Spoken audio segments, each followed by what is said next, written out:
सातपुड्याच्या कुशीत वसलेल्या पवित्र अस्तंबा ऋषीच्या दर्शनाने पावन होऊन घरी परतणाऱ्या भाविकांचा प्रवास अर्ध्यावरच संपला।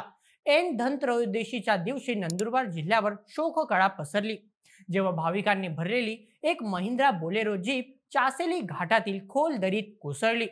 या काळजाचा थरकाप उडवणाऱ्या दुर्घटनेत 8 भाविकांचा जागीच मृत्यू झाला असून 15 जण गंभीर जखमी झाले आहेत। जखमींपैकी काहींची प्रकृती चिंताजनक असल्याने मृतांचा आकडा वाढण्याची भीती व्यक्त होत आहे। काय आहे हे प्रकरण, चला जाणून घेऊया आजच्या व्हिडिओमध्ये। नमस्कार, मी नील सोनार, तुम्ही पाहत आहात बोल एमएच। अस्तंबा ऋषी यात्रेतून परतत असताना चासेली घाटाच्या अवघड वळणावर चालकाचा वाहनावरील ताबा सुटला आणि होत्याचं नव्हतं झालं। भाविकांनी खचाखच भरलेली सुमारे 25 प्रवासी बोलेरो जीप शेकडो फूट खोल दरीत कोसळली। अपघाताची तीव्रता इतकी भीषण होती की जीपचा अक्षरशः चक्काचूर झाला। वाहनाच्या पहिल्या रांगेत बसलेले काही भाविक धक्क्याने थेट तिसऱ्या रांगेत फेकले गेले। या दृश्याने मदत कार्य करणाऱ्यांचाही अंगावर शहारे आले। मृतांमध्ये भूषण गोसावी, पवन मिस्त्री, बापू धनगर आणि गणेश भिल्ला यांच्यासह 8 जणांचा समावेश आहे।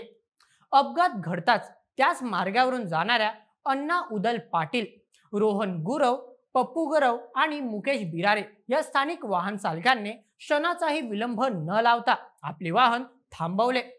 त्यांनी जीवाची पर्वा न करता खोल दरीत उतरून जखमींना बाहेर काढले आणि तातडीने रुग्णालयात पोहोचवले।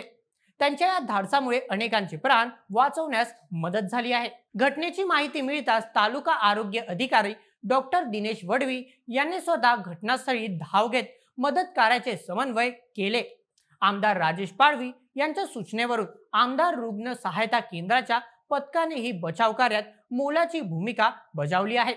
महाभारत काळातील अश्वत्थामाचे रूप मानल्या जाणाऱ्या अस्तंबा ऋषीच्या यात्रेला महाराष्ट्र, गुजरात आणि मध्य प्रदेशातून हजारो भाविक येतात।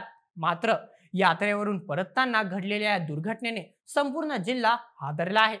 प्रशासनाने या अपघाताच्या सखोल चौकशीचे आदेश दिले असून जखमींवर सर्वतोपरी उपचार सुरू आहेत।